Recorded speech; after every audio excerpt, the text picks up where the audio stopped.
Good morning students. So we are here for the completion of chi-square test.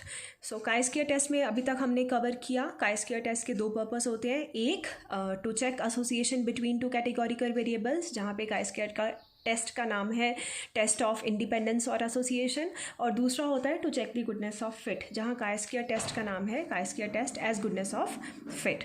Right, तो पहले हमने test of association किया और उसमें येट्स करेक्शन सीखी. फिर हमने किया test of goodness of fit, जिसमें हमने देखा कि क्या जो डिस्ट्रीब्यूशन में हमने एक्सपेक्टेड फ्रीक्वेंसीज निकाली हैं क्या वो गुड फिट देती हैं हमारे डेटा को या नहीं. तो गुडनेस ऑफ फिट में there can be two distributions जिसके थ्रू हम एक्सपेक्टेड फ्रीक्वेंसीज निकाल सकते हैं. One is binomial, the other one is Poisson. So हमने पहले बायनॉमियल डिस्ट्रीब्यूशन फिट की जहाँ दो आउटकम्स होती हैं, यू ऑल नो, और फिर उसके बाद chi-square टेस्ट लगाया. The other one was Poisson distribution, जहाँ p बहुत कम होती है, probability of happening of the event बहुत कम होती है, और जहाँ इस तरह का ग्राफ बनता है.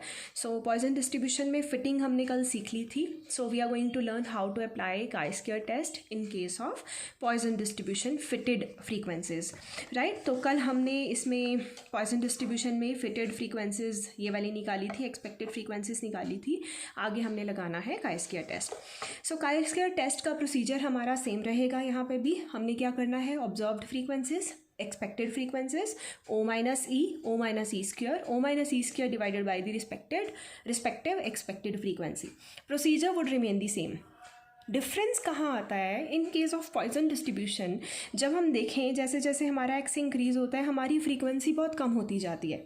इस तरह का ग्राफ हमारा आता है हमेशा एक्स एंड वाई का. राइट, तो यहाँ पे हमारे पास जनरली क्या होगा, कई बार ऑब्जर्व्ड और एक्सपेक्टेड फ्रीक्वेंसीज हमारी 5 से कम होंगी.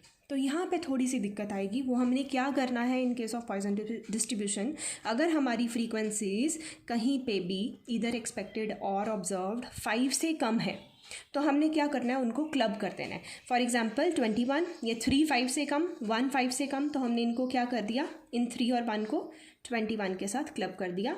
तो ये एक कैटेगरी हो गई. सिमिलरली इन तीनों को एक कैटेगरी बना दिया. So now we are left with 1 2 and 3n. So n is 3 here. Right, so यहाँ पे भी हमने क्या किया, 1 2 एंड 3. सो ये हमारी 3 कैटेगरीज हो गई, 3 फ्रीक्वेंसीज हो गई, ऑब्जर्व्ड एंड एक्सपेक्टेड. बाकी प्रोसीजर हमारा सेम रहेगा, वही O minus E, then square, then divided by respective frequency. For example यहाँ पे हम क्या करेंगे, दिस 1.19 डिवाइडेड बाई 23.91. राइट, उसके बाद chi-square टेस्ट की वैल्यू हमारे पास आ जाती है. इसको तीनों का टोटल करके दिस इज़ कैलकुलेटेड वैल्यू. फिर हमने कंपेयर करना होता है इसको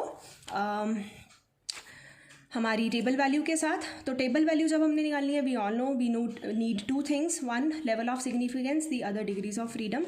degrees of freedom, I am again repeating, it is n minus k in case of goodness of it. n is the number of categories and k is here constraints. generally एक ही constraint होता है frequency distribution का, तो यहाँ 3 minus 1 किया. अगर कहीं constraints ज़्यादा दिए हुए हैं तो हम उतने constraints माइनस करेंगे. so we will compare calculated value and the table value. अगर calculated value जैसे यहाँ पे छोटी है, we will accept the null hypothesis, and null hypothesis is that it gives a good fit to the data. There is no difference between observed and expected frequencies. Right, so this way you will apply chi-square test on the Poisson distribution. Right, I told you one thing that जहाँ constraints ज़्यादा हों वहाँ पे आप क्या करोगे, n minus के, जहाँ यहाँ सिर्फ एक ही कंस्ट्रेंट है फ्रीक्वेंसी का, हमने n माइनस 1 किया. There is a question in your book, question number 15.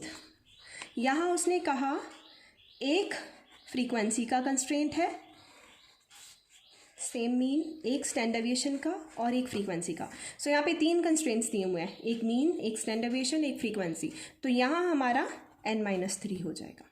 तो ये आपने ध्यान में रखना है कि अगर तो कुछ नहीं बोला हुआ, एक ही कंस्ट्रेंट है फ्रीक्वेंसी का, तो n माइनस 1, जहाँ जितने कंस्ट्रेंट्स हैं उतने ही n माइनस k हो जाएंगे. Right, so this is all about chi-square test. अब जितनी रिविजन आप कर सकते हो उतना ज़्यादा बेटर है, क्योंकि chi-square test is very important for 15 marks, और जनरली पेपर में chi-square का क्वेश्चन आ जाता है. So this is the illustrations you can do for practice of the chi-square test. So from my side, the chi-square test is over. Tomorrow we will start with the next chapter.